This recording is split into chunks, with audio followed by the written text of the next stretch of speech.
ये कहानी है एक बाप बेटे की जो स्कूटर पर कहीं पर जा रहे होते हैं। तभी जो बाप होता है उसकी नजर पड़ती है रोड के साइड में कुछ लड़कों के ऊपर जो कि कीचड़ में कुछ ढूंढ रहे होते हैं। तो अपना स्कूटर वहां पर रोकते हैं और जाकर के उनसे पूछते हैं कि बेटे क्या ढूंढ रहे हो यहाँ पर। तो उनमें से एक बोलता है कि आपको दिख नहीं रहा है कि ये सामने सोने का फल है, हम उसको पाने की कोशिश कर रहे हैं। उसकी ये बात सुनते ही पिता का ध्यान जाता है उस सोने की फल की तरफ जो चमक रहा होता है। फिर उनके माइंड में कुछ इमेजिनेशंस बनने लग जाती हैं कि काश ये जो फल है ये मेरे बेटे के पास में आ जाए तो ना सिर्फ उसकी बल्कि मेरी भी जिंदगी बदल जाएगी। तो बिना सोचे समझे अपने बेटे को धक्का मार देते हैं उस कीचड़ में और बोलते हैं कि तुझे किसी भी कीमत पर वो फल लेकर के आना है। लेकिन बेटे को वो फल नहीं चाहिए होता है, उसके अपने कुछ और ही सपने होते हैं। वो बहुत कोशिश करता है अपने पिता को ये समझाने की कि मेरी खुशी इस फल में नहीं है, मेरी खुशी कहीं और है, मेरे सपने कुछ और है।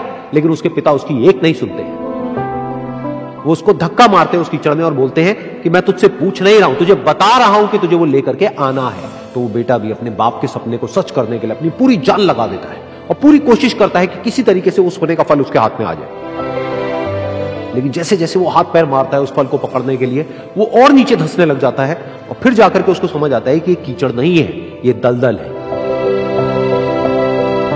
वो चीखता है, चिल्लाता है, अपने पिता को आवाज लगाता है, लेकिन उसके पिता उसकी एक नहीं सुनते। बोलते हैं कि बहाने मत बना, और भी लोग हैं वहां पर जो कर रहे हैं, तो जब वो कर सकते हैं तो तू क्यों नहीं कर सकता। तो एक बार वो फिर से कोशिश करता है और अपनी पूरी जान लगा देता है, लेकिन उसके बाद भी उसके हाथ में कुछ नहीं आता है और वो धीरे धीरे नीचे धंसता चला जाता है और मर जाता है। तब जाकर के उसके पिता को एहसास होता है कि उससे कितनी बड़ी गलती हो गई। वो वहीं बैठ करके रो रहा होता है, चीख रहा होता है, चिल्ला रहा होता है। तभी वहां पर एक साधु आता है और वो साधु उस आदमी से पूछता है कि तुम क्यों रो रहे हो। फिर वो आदमी उस सोने के फल की तरफ इशारा करते हुए उस साधु को अपनी पूरी बात बताता है और बोलता है कि इसमें मेरी क्या गलती है, मैंने तो जो कुछ भी किया अपने बेटे की खुशी के लिए किया।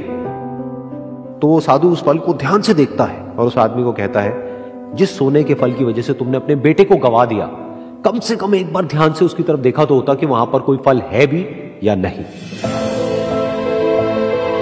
ये सुन करके उस आदमी को गुस्सा आया और उसने कहा कि सामने तो दिख रहा है फल, आपको नहीं दिख रहा क्या।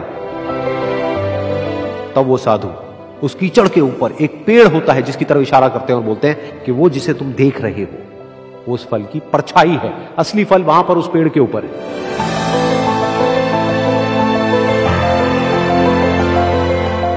फिर वो साधु उस आदमी को बोला कि अपने बेटे को जबरदस्ती धक्का देने की बजाय और उसको बताने की बजाय कि तेरी खुशी किसमें है, अगर तुमने उससे पूछा होता कि बेटा तू बता तू क्या करना चाहता है और तेरी खुशी किसमें है, तो ना सिर्फ तुम्हारा बेटा जिंदा होता बल्कि हो सकता है कि उसके हाथ में वो असली सोने का फल भी होता।